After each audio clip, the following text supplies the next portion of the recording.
সীমানা পিলারে ছাগল ভারতে বাঁধতে দিয়েছি। এই পাশে বাংলাদেশ আর এই পাশে ভারত। এই রাস্তাটা পার হয়ে গেলেই প্রবেশ করে গেলাম ভারতে। সম্পূর্ণ ভারত হয়ে এই নদীটি ঘুরে আবার বাংলাদেশে প্রবেশ করেছে। ধরেন বাংলাদেশে বয়ে থেকেও ভারতে পাও জায়গা। এই আপনাদেরকে যদি দেখায় এখন, এই দেখুন এই পিলার বরাবর এই রাস্তাটি বয়ে গেছে এবং এই রাস্তার এই পাশে বাংলাদেশ এবং এই পাশে ইন্ডিয়া। এই পাশে বাংলাদেশ, এই পাশে ইন্ডিয়া, কিন্তু কোনো কাঁটাতারে বেড়া নেই, বর্তমানে উন্মুক্ত সম্পূর্ণ। এই পাশে যে জায়গা রয়েছে এগুলো ইন্ডিয়ানদের, এই পাশে বাংলাদেশিদের জায়গা। এইভাবে তারা রয়েছে উন্মুক্তভাবে ইন্ডিয়ান বর্ডারের কাছাকাছি। ইন্ডিয়ান বর্ডারের কাছাকাছি তারা রয়েছে এভাবে। এবং ইন্ডিয়া আর বাংলাদেশের সীমানা পিলার হলো এটি।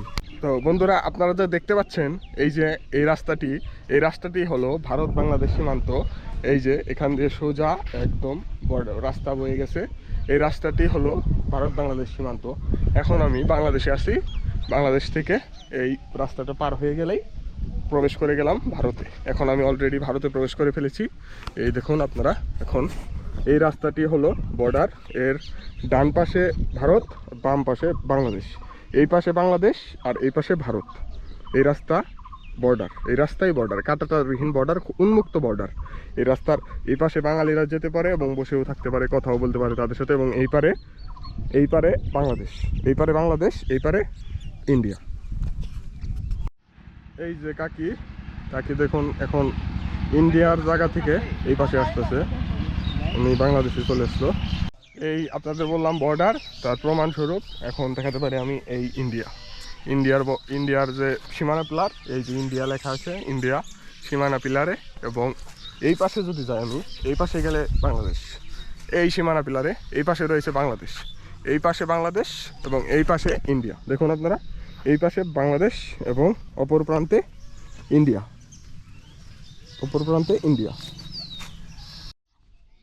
বন্ধুরা এই যে মহিষগুলো দেখতে পাচ্ছেন চড়াচ্ছে, এগুলো সব ভারতীয়দের মহিষ এবং তারা এখানে এনে চড়াচ্ছে। জায়গাও তাদের, এই জায়গা তাদের নামে করা এবং তারা এই জায়গার মালিক।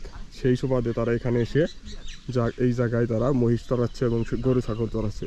কিন্তু ওই পাশে দেখতে পাচ্ছেন ভারতীয় জায়গায় কিছু লোকজন বসে আছে, ওগুলো সবাই বাঙালি, কিন্তু ভারতে গিয়ে বসে থাকতে পারে তারা।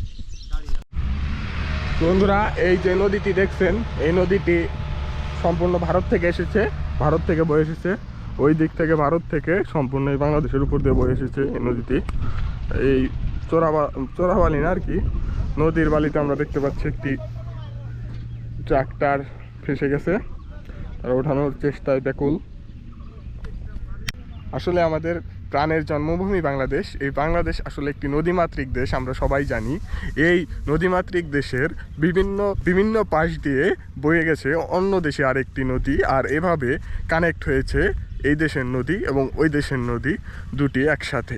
তেমনই একটি আমার পিছনে দেখতে পাচ্ছেন এই নদীটি এখন যেহেতু বর্ষাকাল না, তাই পানি দেখতে পাচ্ছেন না। বর্ষাকাল শীঘ্রই আসতেছে, আগামী 15-20 দিনের মধ্যে বর্ষাকাল এসে পড়বে এবং এটা সম্পূর্ণ পানিতে প্লাবিত হয়ে যাবে।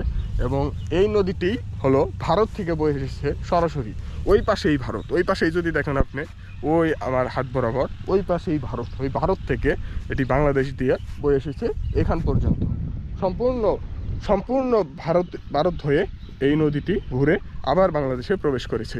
এরকম আরও অনেক নদী রয়েছে যেগুলো ভারত থেকে বাংলাদেশে প্রবেশ করেছে। এই বাড়িটি হলো ভারত বাংলাদেশ সীমান্তের কাছে, সম্পূর্ণ বাংলাদেশের শেষ বাড়ি বলতে পারেন এই বাড়িটিকে। এই বাড়িটি বাংলাদেশের একদম শেষ বাড়ি, সর্বশেষ বাড়ি হিসাবে গণ্য করা যেতে পারে। এই যে ভারত ধরেন বাংলাদেশে বয়ে থেকেও ভারতে পাও জায়গা, মানে ভারত আর বাংলাদেশ তো একই হয়েছে গা। ধরেন আমার বাড়ি ভারত বাংলা ঠেহাই নেই, আমরা সবাই ভারত যাই গিয়া, তোর না গিয়ে কিনি। ওই যে ছাগল বাঁধে তুই ভারত, ধরেন ছাগল ভারতে বাঁধে তুইছি। আর ছাগলের ঘর হয়েছে বাংলাদেশ, ছাগলের ঘর হয়েছে বাংলাদেশ। ভারতীয়রা আসে না, ভারতীয় খেত আছে ওই জায়গা, হয় যে সবই ভারত খেত। কথা কন না তাদের সাথে আপনারা? কথা কইতো তারা আসে না আপনাদের বাড়ি? হ্যাঁ, না আমার বাড়ি আসে না, এমনি ফানিটেন নিতে, যদি ফানিটেন নিতে আসে তা আসে। পানি নিতে আসে তারা? পানি নিতে আসে, পানি আনে খায়। হ্যাঁ, তাগো বাড়ি তো এই জায়গাটা অনেক দূর, তারা লোক চাষ করার জন্য।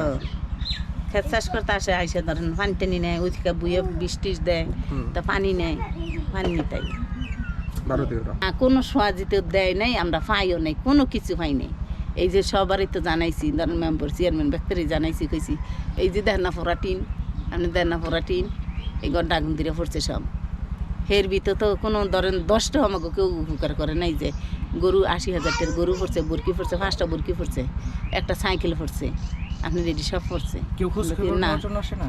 না কেউ খোঁজ খবর নেই তো কোনো দিনও কেউ আহে নাই কয় নাই যে কিতে পড়লো কিতে দেখি কোনো কিছু দেয় না গরিব মানুষ হইলে দেয় না ধরেন চিজ বই হেও তো দেয় নাই 10টাও কোনো দিন কেউ উপকার করে নাই বাড়িতে যে থাকেন আপনারা তাহলে বাংলাদেশের সুযোগ সুবিধা থেকে বঞ্চিত ইন্ডিয়ারও কোনো সুযোগ সুবিধা তো প্রশ্নেই ওঠে না পাইবেন মানে এই সাইডে ইন্ডিয়ার মাইসি আমাকে বাংলাদেশের মাইসি দেয় না ইন্ডিয়ার মাইসি দিব বাংলাদেশের মানুষই দেন আপনারা না তাই তো বাংলাদেশের মাইসি তো দেয় না আবার ইন্ডিয়ার মাইসি কোন দিব এই জায়গাটা হাসপাতাল কত দূর তো আপনার হাসপাতাল নাই গিয়া আপনি তাহলে মানে এখন কিসে আছেন আর কি আপনার বাড়ির পজিশনটা কোন জায়গায় একটা ইন্ডিয়ার বর্ডার কাছেই একের কাছে ওই যে সীমান্ত এক পাও গেলে আপনার বাড়ি থেকে ইন্ডিয়া ঢুকে যান হ্যাঁ। সীমান্ত